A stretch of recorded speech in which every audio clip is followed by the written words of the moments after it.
Welcome to social talk with Supriya. तो कहीं ना कहीं आपके मन में भी कभी सुसाइड करने का मन आया हो। मेरे साथ आज दो यंग साइकोलॉजिस्ट हैं, दिव्या एंड नंदिनी।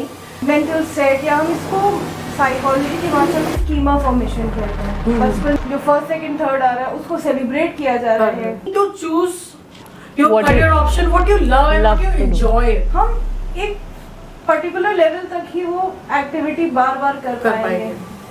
तो इतना हम एक्सपीरियंसेस ऐसे अपनी लाइफ में इंक्लूड करते हैं जो शायद हमें पसंद नहीं होते, या उसी में आप अपना बेस्ट दे सकते हैं। Those who have done very good in their career, like Sushant Singh Rajput case was there. He was like excelling in everything, smiling face always. Time से स्ट्रगल कर रहा था, उसका साइकेट्रिक ट्रीटमेंट चल रहा था, मेडिकेशन। सिर्फ वही जो भी हम बात कर रहे थे कि फर्स्ट आते आए हैं, तो ये एक्सेप्ट करना और दुनिया को भी बताना कि अब हम सेकंड आ रहे हैं। हम बाहर से तो खुश दिख रहे हैं बट अंदर ही एक जंग चल रही है जो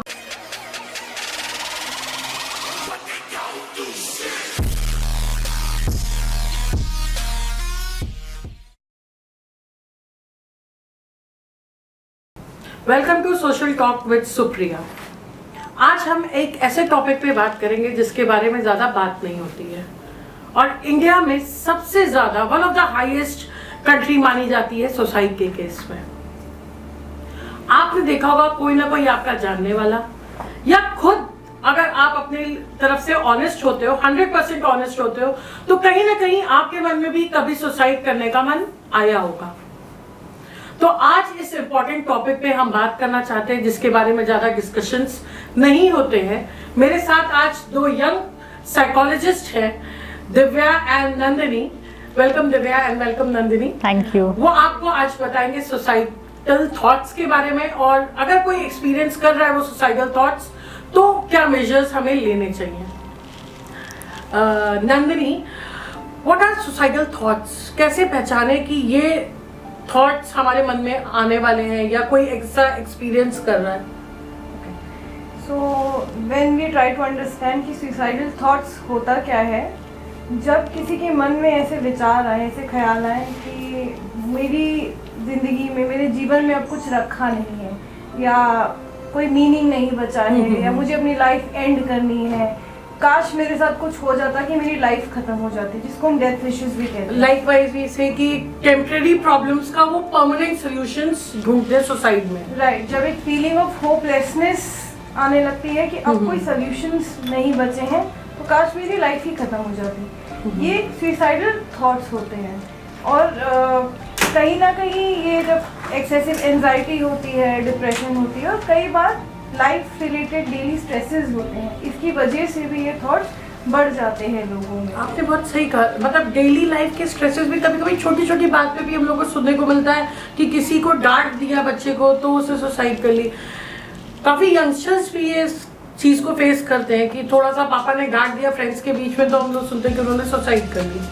राइट, सो ये जब हम अपने इमोशंस को बहुत अच्छे से मैनेज नहीं कर पाते, रेगुलेट नहीं कर पाते, या हमें समझ नहीं आता है हमारे अंदर किस तरीके की फीलिंग्स आ रही हैं, हम किसे एक्सप्रेस करें, किस तरीके से डील करें, तो कहीं ना कहीं एक फीलिंग ऑफ कि कोई सल्यूशन नहीं है, अब कुछ कर नहीं सकते, कुछ बचा नहीं है, वहाँ से सुसाइडल थॉट्स आना शुरू होते हैं। ज़रूरी नहीं है हर वक्त इंसान के मन में सोच आए कि मैं कुछ कर लूँ खुद को। शुरुआत यहाँ से भी हो सकती है कि अब मेरा कोई दोस्त नहीं है, मैं किसी से बात नहीं कर सकती, या मेरे माँ बाप मुझे समझते नहीं हैं। शुरुआत एक छोटे छोटे इंस्टेंसेस या एक्सपीरियंसेस से होती है जो धीरे धीरे बढ़ते जाते हैं। जैसे आपने पूछा कि हम कैसे आइडेंटिफाई करें कि सुसाइडल थॉट्स किसी में आ रहे हैं, तो जब जनरली बिहेवियर में ये फ्रस्ट्रेशन, चिड़चिड़ापन या इस तरीके के सेंटेंसेस सुनने को मिले किसी बच्चे से या इवन किसी अडल्ट से कि अब मेरी लाइफ वर्थलेस है, मुझे समझ ही नहीं आ रहा आगे क्या करें, मुझे अपना फ्यूचर ब्राइट नहीं दिखता, तो हम इनको बहुत प्राइमरी या अर्ली इंडिकेटर्स की तरह कंसिडर कर सकते हैं। अब ये ज़रूरी नहीं है कि उनके मन में सुसाइड का ही थॉट चल रहा हो, बट ये ज़रूर समझना चाहिए कि मेंटल एग्जैक्टली तो मेंटल हेल्थ इश्यूज हो रहे हैं और वो अपना स्ट्रेस शायद अभी हैंडल नहीं कर पा रहे। कहीं ना कहीं एक कॉल फॉर हेल्प है। Okay, how to balance emotional imbalance, like कुछ प्रॉब्लम आ रही है, तो उसको हम कैसे बैलेंस करें? अगर वो खुद भी एक्सपीरियंस कर रहे हैं, like one is experiencing a suicidal thoughts, तो उसको कैसे एक्सपीरियंस करना चाहिए? सबसे पहले तो बहुत ज़रूरी है ये समझना कि आपका सोशल सपोर्ट कैसा है, आपके फ्रेंड सर्कल कितना है, कितना सपोर्टिव है, आपके पेरेंटल रिलेशनशिप्स क्या हैं, या आपकी लाइफ में कोई ऐसा है जिसके पास आप जाके अपने मन की सारी बात आराम से बोल सकते हैं बिना किसी हिचक के, बिना ये सोचे कि अरे मैंने इनसे ये बोला तो क्या सोचेंगे ये मेरे बारे में। तो आज अगर मेरी मम्मी से मेरा कोई कॉन्फ्लिक्ट हो रहा है तो मैं अपने फ्रेंड को जाके बता पाऊँ कि यार कल ऐसे हुआ था या कल ऐसी सिचुएशन हो गई, तो क्या करना चाहिए। देयर इज अ रिसर्च जो कहते हैं मेडिकेशन से ज़्यादा इंपॉर्टेंट है good listener for a person, क्योंकि सुनना बहुत ज़रूरी है। हम खोज रहे हैं कि हमें कोई सुने, जब वो सुन नहीं, हम अपनी बातों को बोल नहीं पा रहे, हम अपने इमोशंस को एक चैनल नहीं दे रहे हैं बाहर आने का, वेंटिलेशन नहीं मिल रहा है, तो हम क्या होता है जैसे रूम में ये बंद हो रूम, कोई वेंटिलेशन हो तो दम घुटने लगता है, वैसे इमोशंस भी अंदर हमारे घुटने लगते हैं हम। तो फिर वो कुछ टेम्परेरी सोल्यूशंस या कुछ सोल्यूशन हम जब मन उबेगा या घुटन होगी तो कुछ ना कुछ तो हम एज ए ह्यूमन करेंगे ही। तो कई बार सुसाइडल थॉट्स इस तरह से आते हैं या लोग अटेम्प्ट्स करते हैं या फिर अपने आप को किसी भी तरह हार्म करने की कोशिश करते हैं। तो सोशल सपोर्ट एक बहुत इंपॉर्टेंट चीज़ है, प्लस एक बैलेंस लाइफस्टाइल। आपका शरीर वेल फंक्शनल होना चाहिए। जैसे हम गाड़ी की रेगुलर सर्विसिंग करने के लिए भेजते हैं, गाड़ी में बढ़िया तेल डलाते हैं, ऐसे किसी पेट्रोल पंप से तेल नहीं लेते हैं जहाँ पे अडल्ट्रेट मिल रहा। तो हम इसी वजह वैसे ही हमारे शरीर की भी सर्विसिंग होनी चाहिए। हर दिन हम 5-10 मिनट योगा, मेडिटेशन या साइकिलिंग कर ली, जॉगिंग कर ली, एक्सरसाइज करें, अच्छा खाना खाएं और अच्छी नींद लें। वर्क स्ट्रेस, एकेडमिक स्ट्रेस, उन सब के साथ एक बैलेंस लाइफस्टाइल का बहुत बहुत ज़्यादा इम्पोर्टेंस है मेंटल हेल्थ के कॉन्टेक्स्ट में। अगर शरीर, वो कहते हैं ना मन अच्छा तो सब अच्छा, तो बिल्कुल वही है कि अपना बैलेंस लाइफस्टाइल और एक अच्छा सोशल सपोर्ट। अच्छा, आप लोग के पास बहुत सारे पेशेंट्स आते होंगे, तो मेजर रीजंस क्या होते हैं सुसाइडल थॉट्स के? कौन कौन से रीजंस उनको प्रोवोक करते हैं सुसाइडल थॉट्स के? कई बार वर्थलेसनेस है जो काम से आ रही है। मैं अपने करियर में अच्छा नहीं कर पा रही हूँ। स्टूडेंट्स हैं तो परफॉर्मेंस प्रेशर है कि बोर्ड्स हैं या नीट का एग्ज़ाम क्लियर करना है, जेई का एग्ज़ाम क्लियर करना है, या रिलेशनशिप्स में लोग फेलियर्स एक्सपीरियंस कर रहे हैं, या कोई बहुत बड़ा लॉस हो गया बिजनेस में। ऐसा क्यों होता है लोग फेलियर एक्सेप्ट नहीं कर पाते?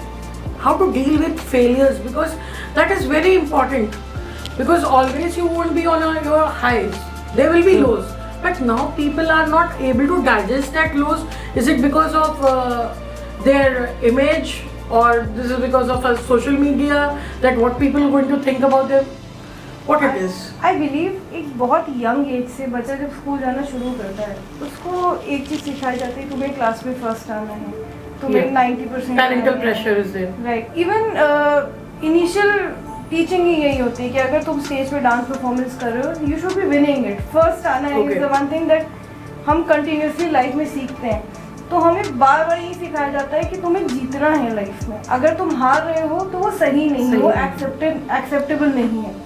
सो बहुत यंग एज से ये हमारा मेंटल सेट, या हम इसको साइकोलॉजी की भाषा में स्कीमा फॉर्मेशन कहते हैं, बचपन से ही हमारे थॉट प्रोसेसेस और बिलीव्स डेवलप होना शुरू होते हैं। तो बचपन से ये फीलिंग आ जाती है कि हम इस सिचुएशन में हार नहीं सकते, हमें हार नहीं माननी है। इसीलिए फेलियर को एक्सेप्ट करना एक बहुत बड़ा चैलेंज होता है हर इंडिविजुअल के लिए।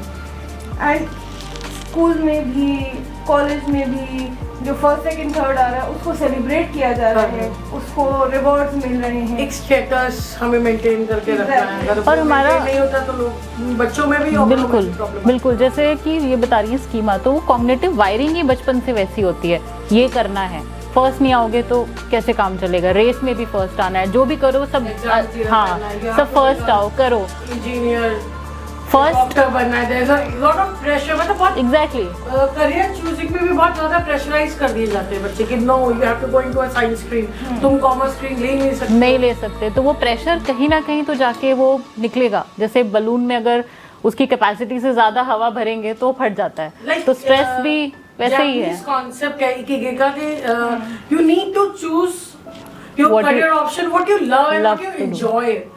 हाउ मतलब आप एग्री करते हो इस बात से? डेफिनेटली, क्योंकि जो एक्सपीरियंस लाइफ का हम एंजॉय नहीं कर रहे हैं या इवन हमारे लिए वो डिस्कम्फर्टिंग है टू अ सर्टेन एक्सटेंट, हम एक पर्टिकुलर लेवल तक ही वो एक्टिविटी बार बार कर पाएंगे। एक पॉइंट के बियॉन्ड हमें लगता है बस अब हो गया, I have to stop it, and it is causing more harm than benefit. और जो हम आजकल बोलते हैं toxic life, toxic partner, toxic work culture, Now words have come up. right, that's the most I think used words कि toxic work is like right, and more अब common. लोग खुद के लिए where I have become a toxic person, so इतना हम experiences ऐसे अपनी लाइफ में इंक्लूड करते हैं जो शायद हमें पसंद नहीं होते, या सोसाइटल प्रेशर या सोसाइटल एक्सेप्टेंस के लिए भी हम बहुत सारे एक्सपीरियंसेस, बहुत सारे पार्टिसिपेशन। फॉर एग्जांपल, एक बच्चा अगर इंजीनियरिंग की लाइन चूज कर रहा है तो सिर्फ पेरेंटल प्रेशर नहीं होता, शायद उसको ये भी समझ आता है कि मेरे क्लास में अगर क्लास में सारे चूज करेंगे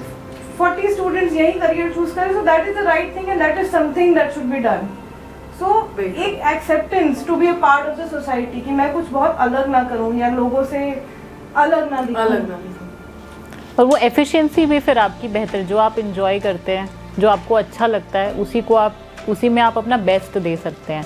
तो अगर हमें इंजॉयमेंट जैसे वर्क, जॉब सेटिस्फैक्शन और स्ट्रेंथ पे ज्यादा फोकस करना चाहिए, weakness. Exactly Nowadays what is happening, they are focusing more on their weakness. मैं ये नहीं कर सकता, मुझसे ये नहीं होगा, blah blah blah things goes on in the minds of the students. और सिर्फ स्टूडेंट्स और टीनेजर्स भी नहीं, आप देखोगे काफी मैच्योर्ड पीपल आप जिनसे एक्सपेक्ट नहीं कर सकते, those who have done very good in their career, like Sushant Singh Rajput case was there, he was like excelling in everything, smiling face always. So what goes wrong with him? क्या हुआ होगा उस case पे कि मतलब वो suicidal thought उसके मन में आया होगा? या जब हम सुशांत सिंह राजपूत की थोड़ा हिस्ट्री में जाएं या उसके बारे में पढ़ें तो कहीं ना कहीं समझ आता है कि वो मेंटल हेल्थ इशू से बहुत टाइम से स्ट्रगल कर रहा था। उसका साइकेट्रिक ट्रीटमेंट चल रहा था, मेडिकेशंस चल रही थी, and I have been following him on Instagram. तो कई बार हमने देखा वो अपनी पूरी प्रोफाइल डिलीट कर देता था, सारे पोस्ट डिलीट करके और फिर से पोस्ट स्टार्ट करता था, एंड रैंडम लोगों दैट इज अ सिग्नल कि he is having a problem. तो थोड़ा सा एक ऑफबीट बिहेवियर, थोड़ा पेक्यूलियर बिहेवियर हमें नजर आता था। तो कहीं ना कहीं उसने बहुत इंडिकेटर्स दिए हैं, but again a person of his profile ये खुल के बोले कि मैं चैलेंजेस फेस कर रहा हूँ which will further affect his work life, his personal life, and then again अगर आप एक पब्लिक फिगर हैं तो आपकी लाइफ की एक एक चीज़ खुली किताब की तरह होती है। तो ये प्रेशर और माउंट अप करते हैं, राइट। और जैसे वही जो भी हम बात कर रहे थे कि फर्स्ट आए हैं, तो ये एक्सेप्ट करना और दुनिया को भी बताना कि अब हम सेकंड आ रहे हैं या हम फोर्थ पोजीशन पे चले गए हैं, वो बड़ा चैलेंजिंग हो जाता है। तो जैसे मास डिप्रेशन का एक कॉन्सेप्ट जब सुशांत सिंह का केस आया था तो था कि हम बाहर से तो खुश दिख रहे हैं बट अंदर ही एक जंग चल रही है जो हम शायद बता नहीं सकते किसी को। और ये शायद मेरे ख्याल से 70 to 80% people are facing this problem होगी कि वो सामने से बहुत खुश दिखाते हैं अपने आपको। उनकी फेसबुक प्रोफाइल में आप देखोगे सब बढ़िया चल रहा है, प्रोफाइल में देखोगे तो सब कुछ बढ़िया चल रहा है, and when you go close to them then you will find it out they are suffering a lot. कितना कुछ छिपा है उस पर्दे के पीछे, कितना कुछ है। तो ये शायद बहुत बड़ी मेंटल इलनेस का कारण बन रहा है जो पहले नहीं था, क्योंकि एक स्टिग्मा टैबू इतना है मेंटल हेल्थ को लेके कि हम बहुत ओपनली ये नहीं बता सकते कि हमें डिप्रेशन है या मुझे एंजाइटी है या मैं साइकियाट्रिस्ट के पास जा रही हूँ या मैं थेरेपी करवा रही हूँ, क्योंकि फिर एक जजमेंट आने लगता है, अच्छा तुम शायद कमज़ोर हो, अच्छा तुम ये फिर नहीं कर, अच्छा तुम्हें डिप्रेशन है ना तो तुम्हें ये नहीं बताते हैं, तुम्हें एंजाइटी है तो ये नहीं करते हैं। तो वो एक अपने सेल्फ पे एक बहुत बड़ा एक चोट सी होती है कि लोग मुझे कमज़ोर समझेंगे या मुझे किसी से कम समझेंगे, तो मैं क्यों बताऊं कि मैं थेरेपी ले रही हूँ या मैं साइकियाट्रिस्ट के पास जा रही हूँ। इसमें मैं आपसे जानना चाहूँगी कि लोगों का बिहेवियर क्या होना चाहिए if she is like facing a depression या एंजाइटी इशूज है, तो how one should behave with that person, right behaviour क्या होना चाहिए, that we should treat them as a normal people. आपके अकॉर्डिंगली कैसे करना चाहिए? अच्छा ऐसे समझिए, जैसे घर के किसी फैमिली मेम्बर को बुखार हो जाता है तो हमारा बिहेवियर उनकी तरफ कैसा होता है? Caring and extra care we used to give. We give them the care they need, जो उनको डाइट चाहिए, जो उनको रेस्ट चाहिए. बच्चा है तो बोलेंगे स्कूल से छुट्टी ले लो, ऑफिस है तो ऑफिस से छुट्टी ले लो, right? You should sit, you should lie down, you should rest. और हम एक्स्ट्रा लव एंड केयर देते हैं. सिमिलरली जब हम depression, anxiety, mental health issues की बात करते हैं तो ये ना एक इनविजिबल इलनेस होती है, राइट, जो हमें दिखती नहीं है, बट अंदर ही अंदर एक इंसान महसूस कर रहा है, और जो वो महसूस कर रहा है शायद एज अ बाय स्टैंडर हम फील नहीं कर पाते. तो हम अपनी तरफ से जो मिनिमल कर सकते हैं ना, हम सेंसिटिव हो सकते हैं. मे बी हमें आपकी सिचुएशन नहीं समझ आ रही what you are going through, but instead of judging you, हम आपको जज नहीं करेंगे, हम सपोर्टिव रहने की कोशिश करेंगे. और हम सपोर्टिव भी नहीं रह सकते तो हम बेटर है कि हम कुछ ना करें, या हम किसी थर्ड पर्सन से बोले कि इस इंसान को थोड़ी मदद की ज़रूरत है, मेरी कैपेसिटी के बियॉन्ड है, आप कुछ मदद कर सकते हो तो करो.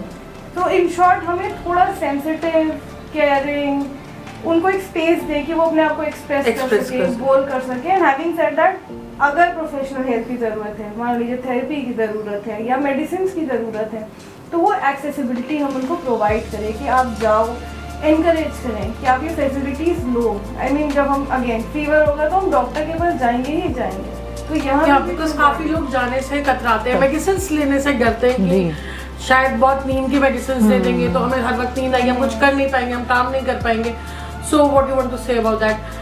बहुत ज़्यादा मिथ है साइकेट्रिक ट्रीटमेंट को लेके या दवाइयों को लेके कि दवाई ले ली तो इसके ये साइड इफ़ेक्ट्स हैं, ये साइड इफ़ेक्ट्स है, सिर्फ थेरेपी करा लेते हैं, या कुछ मत करो, चलो ठीक है एक ट्रिप पे हो आते हैं तो तुम्हें चेंज मिलेगा, तो तुम्हें सही फील होगा. बट कुछ बहुत माइल्ड इश्यूज़ में शायद ये वर्क कर सकता है, पर कुछ इश्यूज़ हैं जहाँ पे ज़रूरत है काउंसलिंग की, उसके साथ साथ साइकेट्रिक कंसल्टेशन की, दवाइयों की.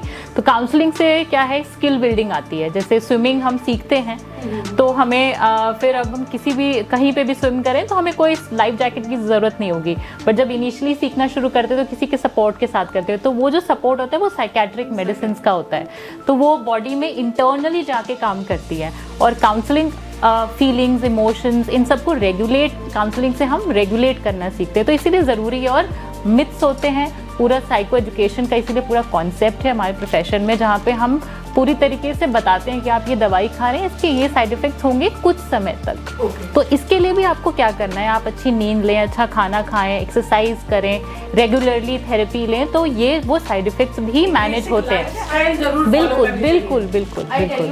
जब हम मेडिसिन की बात करते हैं तो दुनिया में इस वक्त जितनी भी एलोपैथिक मेडिसिन हैं, सब पे स्टडीज़ हो चुकी हैं, रिसर्चेज हो चुकी हैं. हर मेडिसिन आप गूगल करेंगे, आपको उसके इफ़ेक्ट्स, साइड इफ़ेक्ट्स आ जाएंगे. बट इंसान डरता है दवाई लेने से. अच्छा, तो होता क्या है ना कि इंसान मेडिसिन के नाम से बहुत जल्दी डर जाता है. अब हम एलोपैथिक मेडिसिन की बात करें तो आप किसी भी मेडिसिन का नाम अगर गूगल पे डालोगे, आपको उसके यूजेस, इफ़ेक्ट्स, साइड इफ़ेक्ट्स, क्या डोसेज है, सब डिटेल लिख के आ जाती है. और बहुत सारे रिसर्चेज और एविडेंस पे बेस्ड होती है. Over a period of years ये स्टडीज करी गई होती हैं. बट जिस चीज़ का प्रूफ और डिटेल्स हमारे सामने है, उससे डरते हैं. एट द सेम टाइम हम ऑल्टरनेटिव मेडिसिन या ऑल्टरनेटिव मेथड्स की बात करें, जैसे आयुर्वेदिक कॉन्सेप्ट्स हैं, होम्योपैथिक कॉन्सेप्ट्स हैं. I am not trying to trivialise them, but लोग एक कॉन्फिडेंस से ये approaches in schools of thought या इन मेडिसिन को हम अप्रोच करते हैं. हालांकि सारी मेडिसिन की हमें नॉलेज नहीं है. तो कहने का मतलब ये है कि हमारे पास सारी इंफॉर्मेशन सामने पड़ी हुई हैं, but at the same time कुछ लोगों के एक्सपीरियंसेस सुन के, क्योंकि उनको साइड इफेक्ट्स हुए हैं, उनका इम्पैक्ट अच्छा नहीं रहा है, लोग डर जाते हैं. एनीवे साइकेट्री या साइकेट्रिक मेडिसिन को लेके इतना फियर और स्टिग्मा है लोगों के मन में, क्योंकि एक टैग लग जाता है कि कुछ तो इसके दिमाग में प्रॉब्लम है या ये इंसान पागल है.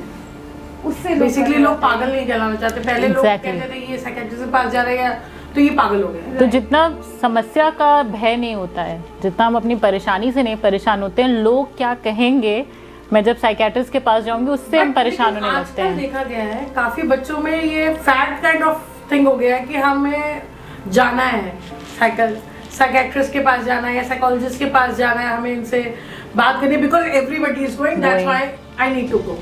या डिप्रेशन वर्ड बहुत कॉमन हो गया, छोटी छोटी प्रॉब्लम्स भी लोगों को वो फेस कर रहे हैं, तो दे आर सेइंग मैं डिप्रेशन में हूँ, मैं सीवियर डिप्रेशन में हूँ, मैं ये काम नहीं कर सकता क्योंकि मैं डिप्रेशन फेस कर रहा हूँ। तो इसके लिए भी क्या कहना चाहोगे? So Supriya ji, I tell you, depression is one of the most misused word. अभी अगर हम बात करें कि जरा सा दुख हुआ यार आई एम इनटू डिप्रेशन, या राइट, बट वो सैडनेस होता है, वो depression. Now people are changing that word from sadness to depression, Depression. and they have started behaving like a person, like they are facing depression, so they should behave, they are simple symptoms होते हैं कुछ, वो अपने अंदर वो feel करने लगते हैं। तो ये तो एज अ प्रोफेशनल हम भी ये चैलेंजेस फेस कर रहे हैं, तो हमें समझाना पड़ता है, हमें ये एक अवेयरनेस क्रिएट करनी पड़ती है। ये एक दुख है, ये डिप्रेशन बीमारी नहीं है। हो सकता है कि उसके इनिशियल स्टेजेस हों, बट आप पहले रिजॉल्व करने की कोशिश करें या आइडेंटिफाई करने की कोशिश करें। And what you said about the current generation, एक ट्रेंड बन गया है, हाँ, कि हमें थेरेपी के पास जाना है। हालांकि इसके अपने पर्क्स हैं, इसके अपने बेनिफिट्स भी हैं, but at the same time कहीं ना कहीं क्या हो रहा है ना, in current scenario everyone is occupied with their mobile phones और स्क्रीन के साथ है, तो बहुत ज़्यादा सोशल आइसोलेशन हो रहा है। मोस्टली अकेले ही हैं, अपने फ़ोन से बातें कर रहे हैं, सारा इंटरेक्शन हो रहा है, तो ह्यूमन इंटरेक्शन बहुत कम हो रहा है, बहुत लिमिटेड हो रहा है। तो ये ज़्यादा केसेस बेसिकली उन लोगों में आते हैं जो कॉर्पोरेट लाइफस्टाइल में, जो घर से बाहर जाके काम कर रहे हैं, या फिर जिनके मॉम और फादर दोनों वर्किंग है, बच्चे को टाइम नहीं मिल पा रहा है, तो ये केसेस ज़्यादा आते हैं आपके पास? इक्वल है, मतलब थोड़े, क्योंकि social interaction specially post pandemic या कुछ सालों में फैमिली स्ट्रक्चर बहुत चेंज हुआ है। बोथ वर्किंग पेरेंट्स हैं, न्यूक्लियर फैमिली सेटअप है, तो जहाँ पे बच्चे का इंटरेक्शन बहुत लिमिटेड टाइम के लिए अपने पेरेंट्स से हो रहा है। तो या तो वो पूरे दिन अकेला है, या तो अपने फ़ोन या लैपटॉप्स पे है, या गेमिंग में है। तो सारा बेसिकली ह्यूमन इंटरेक्शन शिफ्ट हो गया है टेक्नोलॉजी पे। तो वन वे कम्युनिकेशन होता है जनरली। हम सोशल मीडिया पे रील्स देख रहे हैं, तो हम सिर्फ देख ही रहे हैं, राइट, हम से कोई बात नहीं कर रहा है, बट अगर मैं आपसे जैसे बात करूँ तो हमारे टू वे कम्युनिकेशन हो रहा है। तो वो चीज़ नहीं होने की वजह से डिप्रेशन, एंग्जाइटी, इसके केसेस में बहुत इंक्रीज हुआ है। अब लोग सोशल मीडिया का आप कितना ज़्यादा इम्पैक्ट मानोगे इसमें?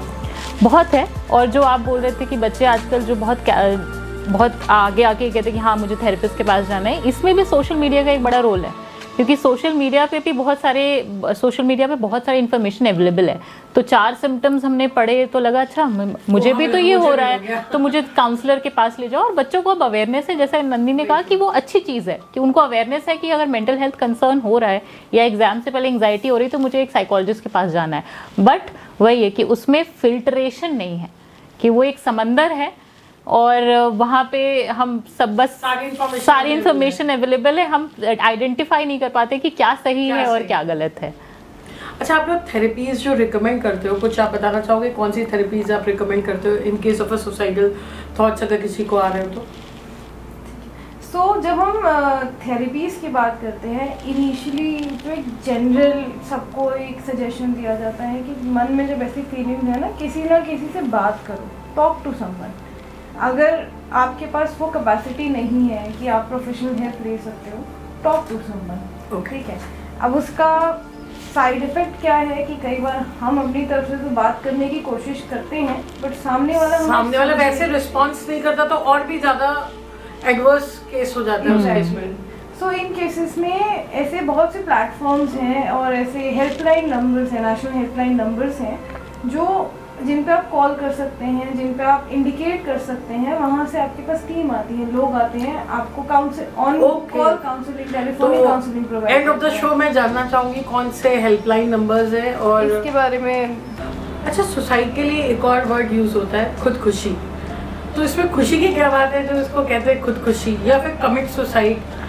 ये टर्म सही है आपके अकॉर्डिंग? खुदकुशी जो टर्मिनोलॉजी आई थी, वो उसका एक बैकग्राउंड ये था कि इंसान अपनी खुशी से या अपनी मर्जी से करता है। तो टेक्निकली कहना तो सही नहीं है कि कोई भी खुशी के स्टेट में कभी ऐसा सुसाइड नहीं करेगा।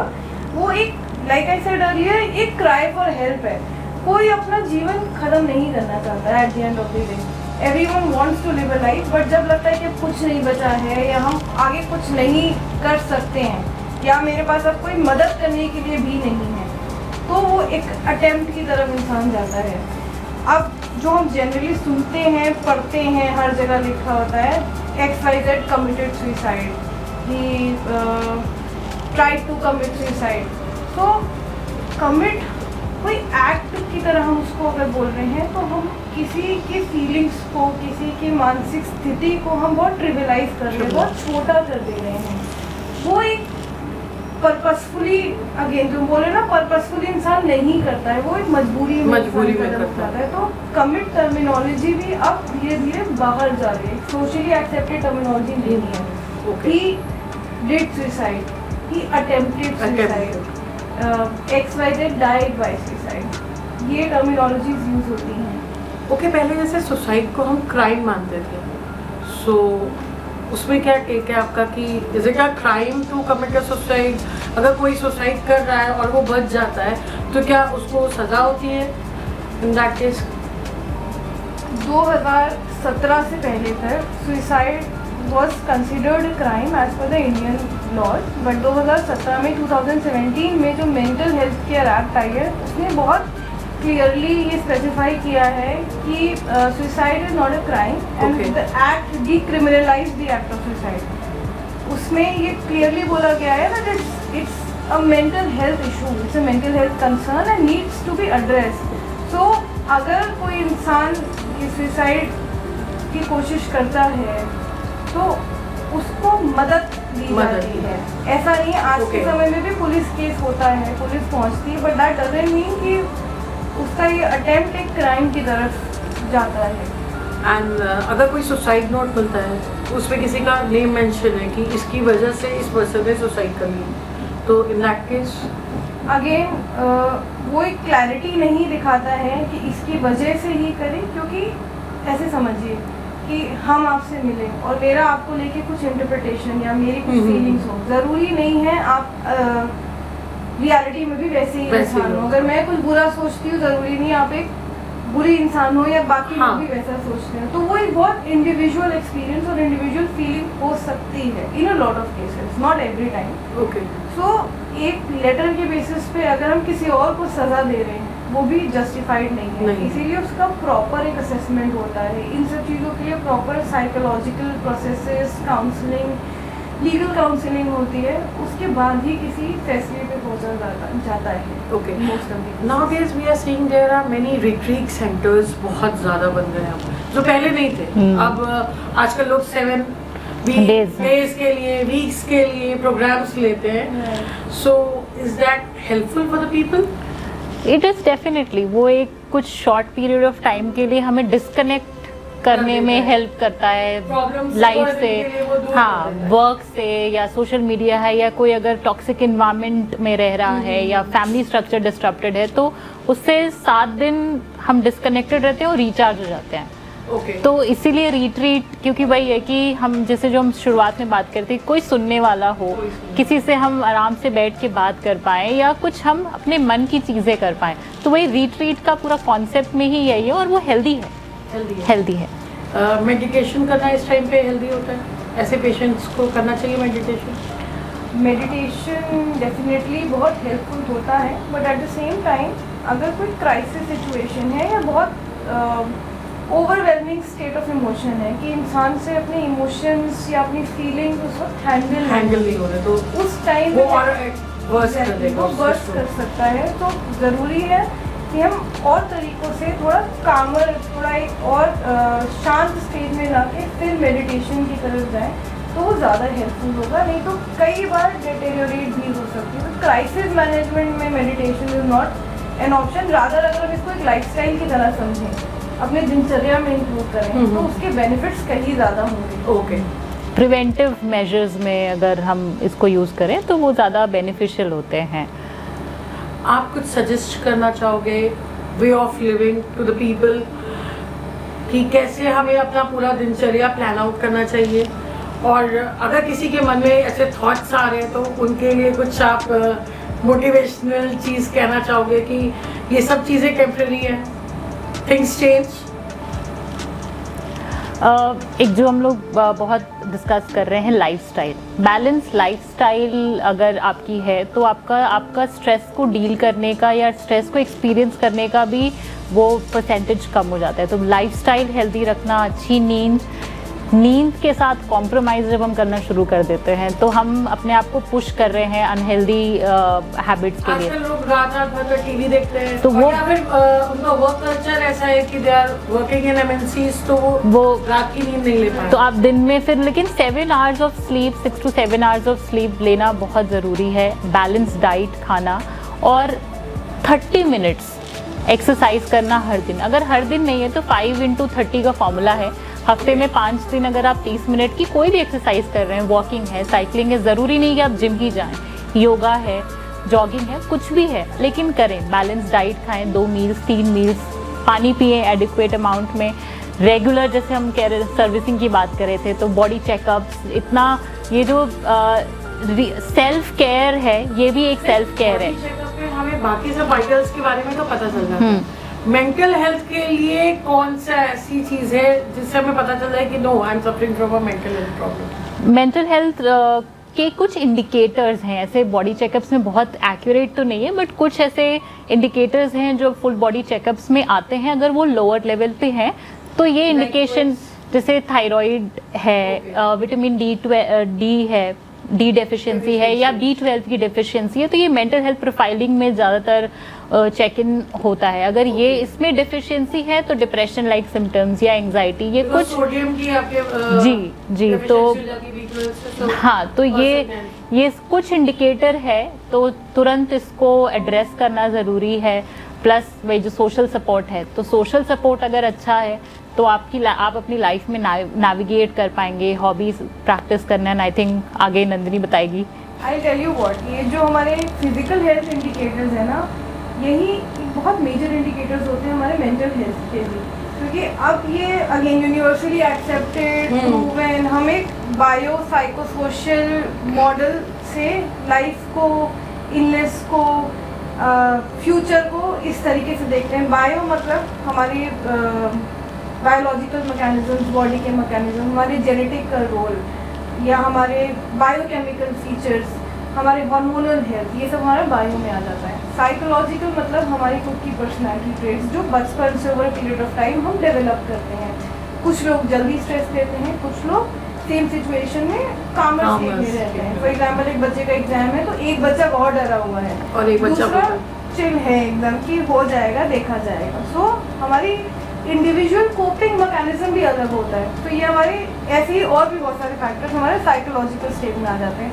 फिर होता है सोशल सपोर्ट, जिसकी अभी दिव्या ने बात करी थी कि हमारा एनवायरनमेंट, हमारे आसपास के लोग, हमारी फैमिली, हमारी फ्रेंड्स, हमारी सोसाइटी एज अ होल कितनी सपोर्टिव है, कितनी मोटिवेटिंग है, एनकरेजिंग है। तो इन सबको मिक्स करके एक इंडिविजुअल की पर्सनैलिटी, इंडिविजुअल की health, physical health, mental health, spiritual health सब इम्पैक्ट होती है।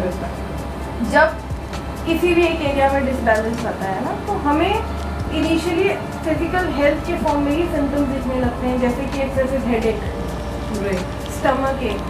स्कूल जाते हुए बच्चे कई बार कंप्लेन करते हैं मेरे पेट में बहुत दर्द हो रहा है, मेरे पेट में बहुत दर्द हो रहा है। तो कहीं ना कहीं उसका कारण स्ट्रेस होता है बहुत बार, स्पेशली जब हम डॉक्टर को दिखाते हैं और मेडिकल रूल आउट करवाते हैं, कुछ भी नहीं निकलता है, तो वो एक अपने आप में इंडिकेटर होता है कि स्ट्रेस की वजह से ऐसा हो रहा है।